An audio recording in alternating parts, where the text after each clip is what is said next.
Hello there, so I sometimes question how my oldest maps ever got ranked. Like, look, when I was relatively new to mapping, my mapping ideologies weren't exactly the most well thought out. They had logic to them, of course, but they completely contradicted how I now represent music in my newer maps. For example, one concept I used all the time in my first maps was varying slider shapes for each consecutive slider. There were three general types of sliders in my mind: straight, curved, and sharply angled, and I decided that using any two in a row wasn't visually stimulating enough. As you can see on this map of mine made a bit over 2 years ago, I started with a straight slider, went to an angled one, then a curved one, straight one, angled, straight, angled, curved, straight, angled, curved, etc. There was no actual pattern determining which shape came next, nor did each shape express its own respective sound in the music. Slider shapes were random, while still following logic to some extent by avoiding the same shape twice in a row, which made me consider it acceptable. Going by how many maps of mine are ranked using the same concept, I guess it was acceptable to other people too, yet I don't think I could easily agree with this type of roundabout logic nowadays. My mapping ideologies have steadily changed to prioritize song expression more, so my newer maps use slider shapes to reflect specific sounds in general sections of music. Like this map made 2 months ago is as clear with slider shapes as it can be. In this calm section of the song, every slider has a slight, barely noticeable curve. During an aggressive transition, sliders use red anchors. In the next sort of moderate section, all sliders are straight lines. And in the upbeat chorus, all sliders are highly curved. Makes a lot more sense in my opinion because every slider can give off its own feeling based on its shape. By switching between different types without much care, as my old maps did, it feels like sliders are misrepresenting the song, and my new maps try to avoid that. So why bring up my garbage early maps anyway? New mappers are often under the impression that a map meeting the ranking criteria is good enough, which logically makes sense. It is the criteria for what makes a map rankable. However, any actual mapper could tell you that using the ranking criteria alone to determine whether a map is acceptable or not is a pipe dream. The ranking criteria can ensure a map isn't objectively broken, but what further dictates rankability are the subjective ideologies of mappers and players. That begs the question then, what are these subjective mapping views, and is relying on them a good thing? It's impossible to give a straight answer to either of those, but at the very least, I can show you how mapping beliefs can affect the rankability of maps by examining one standout map in detail: Monstrada's Alien. While Monstrada is widely known for his extremely clean and well-organized modern maps, his rendition of Maximum the Hormone's Alien appears to be the exception. A good portion of it looks like it was designed by someone who's never opened the editor before. Messy overlaps and nonsensical slider shapes fill the screen, which is only worsened by the song being high BPM and therefore the map's high object density. This 8-star universally contentious trash heap is absurdly gross looking compared to any other ranked maps in my opinion, so it's surprising that it actually managed to reach rank at all. Okay, that might be undercutting it a bit too much. While it may look like a mess, Alien still does have interesting logic behind its gameplay and visual design, just not logic we're completely used to. From the top, visuals during the guitar-only intro to the map are mostly comparable to ordinary maps. Through basic geometry, consistent visual spacing to associate multiple objects together, and repeated usage of the same slider shapes, this whole section is aesthetically pleasing in the same way as normal maps are. Nothing really stands out, except for a few weird slider designs at the end of each vocal phrase. Rhythmically, Monstrada tells players that vocals are important by switching to half-beat sliders for each vocal syllable, and the last syllable of each phrase sounds strained is the best way to put it.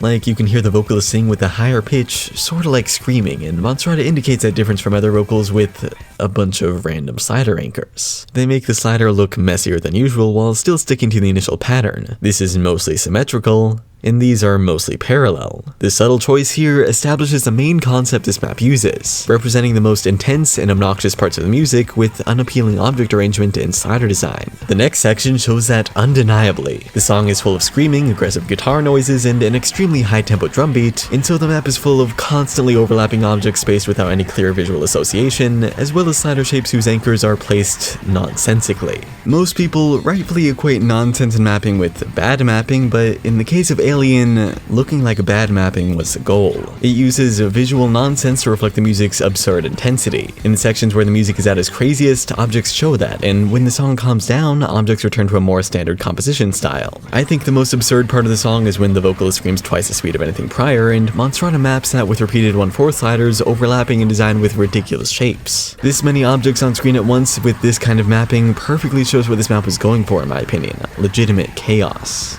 Which is followed by this. A little over halfway into the song, everything changes. It's questionable to call it the same song even. This is a casual pop rock song without any hardcore guitar rhythms, percussion slamming, or vocalist screaming. It's a new world compared to what we just heard, and so mapping accommodates. The entire second half of this map resembles just an average map. Clean organization with perfect geometry and simple slider shapes. The contrast between both halves of the map is probably the strongest thing supporting the ugly design gimmick. Being able to see the song's variation so effectively through visual design alone is something a lot of mappers struggle to convey, and Monstrata manages it with more clarity than the vast majority of other maps in the ranked beat map section. So, Alien is an interesting map.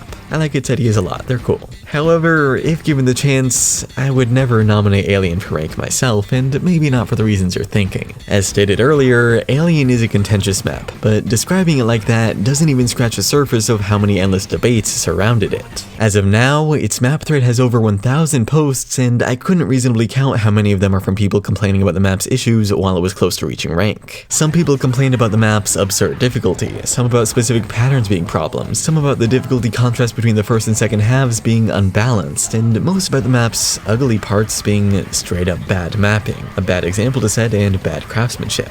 On the other side of the coin, there were people who praised the map for its innovation. Maybe they were a minority, but the map was still approved by a few BMAP nominators who should be knowledgeable when it comes to mapping, and there were other high-level mappers who thought the map was deserving of rank as well. My opinion on Alien lands sort of between both camps. I think the map's idea is cool, however I don't think it presented that idea the best way it could. Alien reminds me of how my old maps used underdeveloped logic. Even though straight sliders, curved sliders, and sharply angled sliders can each give off their own distinct feelings during gameplay, I disregarded that in favor of my own ideas. This sort of song misrepresentation is something I've come to hate because of my old maps, and it's something that Monstrata's Alien replicates to a much greater extreme. Every ugly slider looks different because they're all designed by randomly placing anchors, yet I find it hard to associate them all with the same idea of ugly as the music would lead me to expect. Like for example, look at this slider. A couple of red anchors create hooks around the head and tail, plus some gray anchors make curves between those hooks. Then this slider, a bunch of red anchors arranged in a sort of staircase thing. Then this one, a curve, a straight line, then a curve that sort of moves backwards into the slider body. All these slider shapes are somehow meant to represent the same sounds in the music, yet they don't really come across like that to me, and the same could be said about pretty much all ugly sliders on the map.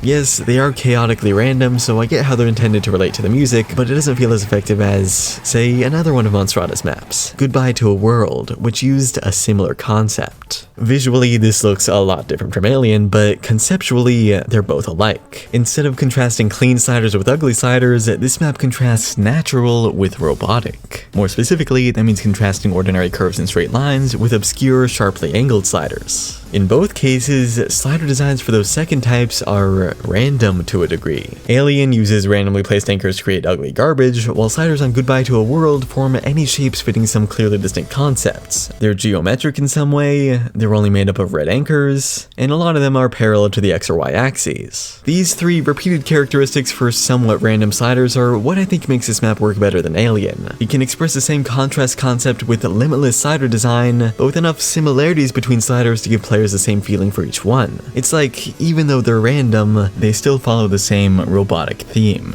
So yeah, back to Alien. I don't care if it's ugly per se, but if I'm supposed to associate the ugliness with general sections of the song, I'd prefer to see more shared ugly characteristics in sliders and object arrangements. Being random for the sake of being messy does express that, which I guess is what Monstrata was going for. It's just not as effective to me as a map like Goodbye to a World has shown.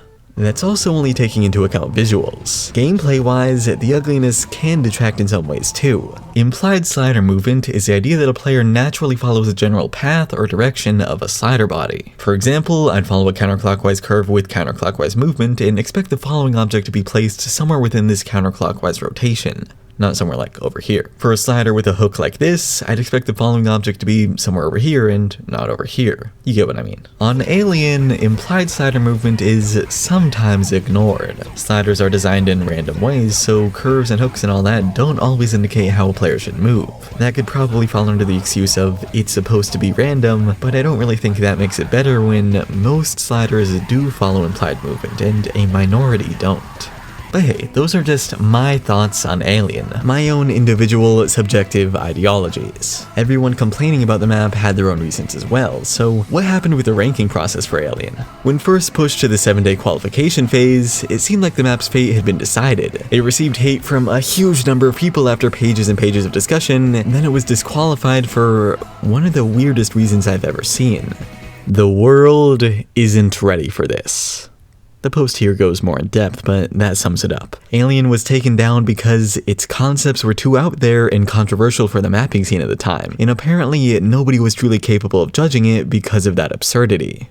Yeah, really. Therefore, the map was put to a halt. Monstrata didn't promote it to rank after that, but rather promoted it to loved once that was created. It seemed like all the subjective viewpoints from players and mappers, none of which overlap with the ranking criteria standards in this case, were the primary source of the disqualification. A few months later though, Monstrata took the map out of the loved section. He nerfed a few hard parts and tried to rank it again, this time ending in success. Fundamentally, the map didn't change, but some people's perception of it might have. Alien is still despised, though maybe not to the same degree as its first qualification. Somehow, nobody even reported the map during its qualified phase. It sailed through more smoothly than its history would lead you to expect, and that's the main thing I want to exemplify here. What's acceptable for rank isn't 100% clear to mappers because it's constantly undergoing change. Alien is, of course, the most extreme case I could use, but there's far more examples of less dramatic maps that wouldn't be ranked a couple years ago being ranked all the time today. While there may be other factors to take into account, it's still important to know that rankability is highly dependent on the community's subjective views on mapping. And that's not a bad thing. If ranking standards were set in stone, mapping would have stagnated a long time ago. However, because it relies on subjective views and standards held by individual mappers, modders, players, and nominators, which change over time, the rank section can potentially continue to house all kinds of different maps as time goes on. I don't know if I'd take sides by calling Alien the worst map ever ranked, or contrarily, a revolution for creativity, but I can at least say it does a good job of showing how changes in mapping views over time affect rankability. So yeah, thanks for watching, and I'll see you next week.